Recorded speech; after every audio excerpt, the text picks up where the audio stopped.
Okay, trying again. Going down a bumpy road, and so you can hear some noise. It's in the mountains here. The icy road has made all kinds of interesting shapes to the road, and so I had a couple things that I'd experienced in the last night. Excuse that. The last night, it was pretty amazing. I was out looking at the moon because it was finally clear even after the lunar eclipse. It was the day after, so we had clouds for the lunar eclipse, but had a moment of clear last night, full moon, snow everywhere, so the moon just lights it all up. And I was looking for some grounding experience from the plants, because plants help me so much. And there's our two evergreen trees off our driveway were just looking at me, and I just was looking at them, and I said, teach me. And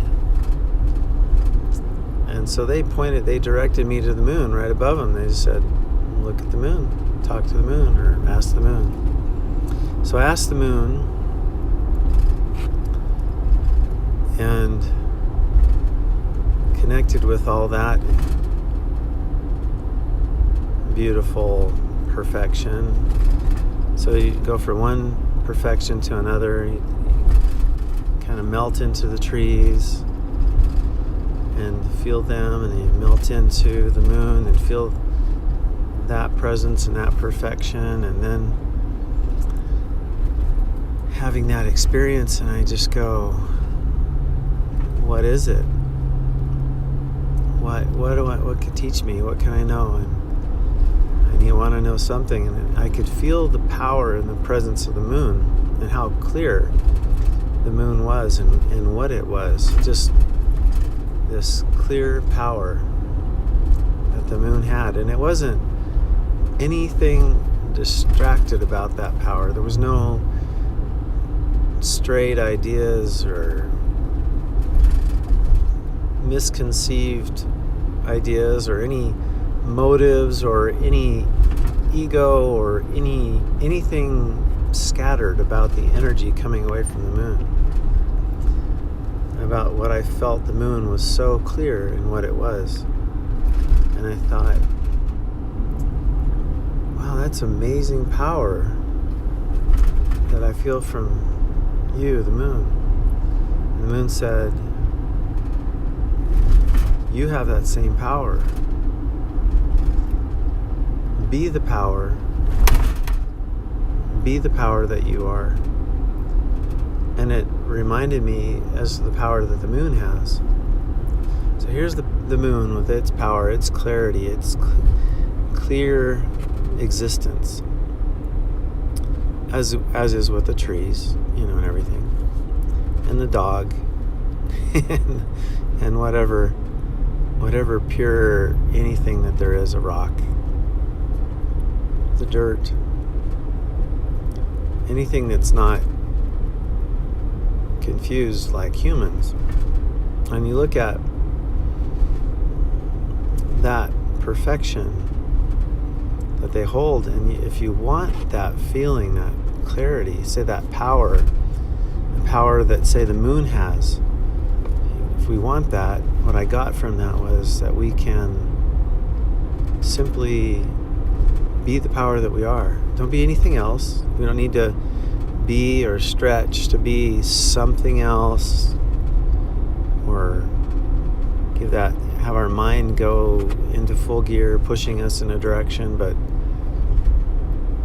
that we can simply be who we are. Now that's, for most of us, that's a pretty tall order, because we're so used to being driven by our minds and everything that we have going on, and all the things we think, and what we want to accomplish, or what this or what that.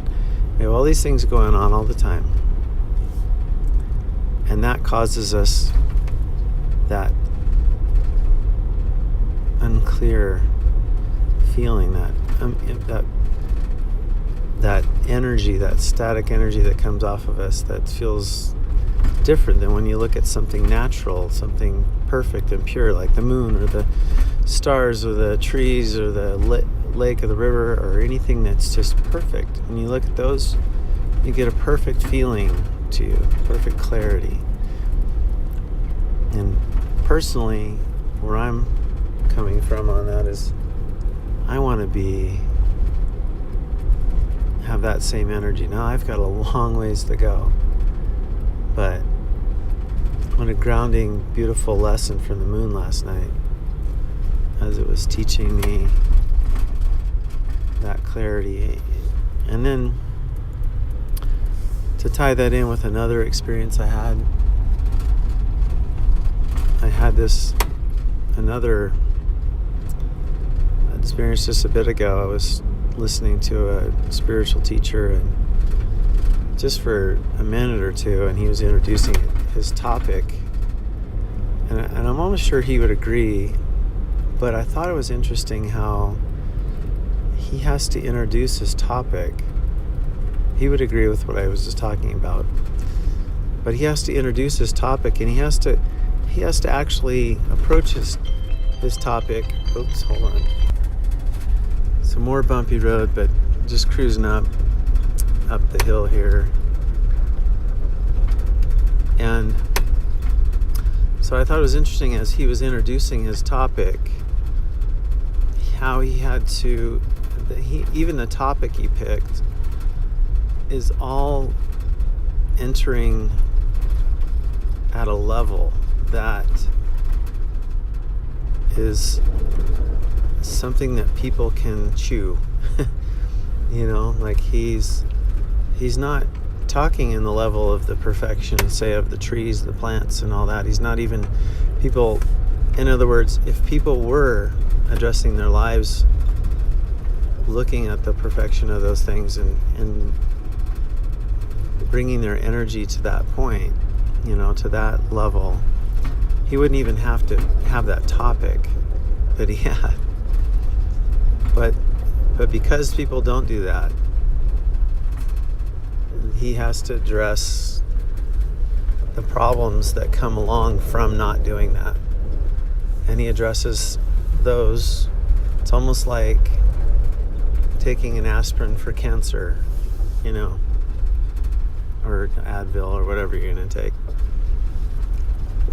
It's like taking that so that you'll feel better, but it's not going to really get to the root of it. So I thought that was interesting. Anyway, I'm signing up for now.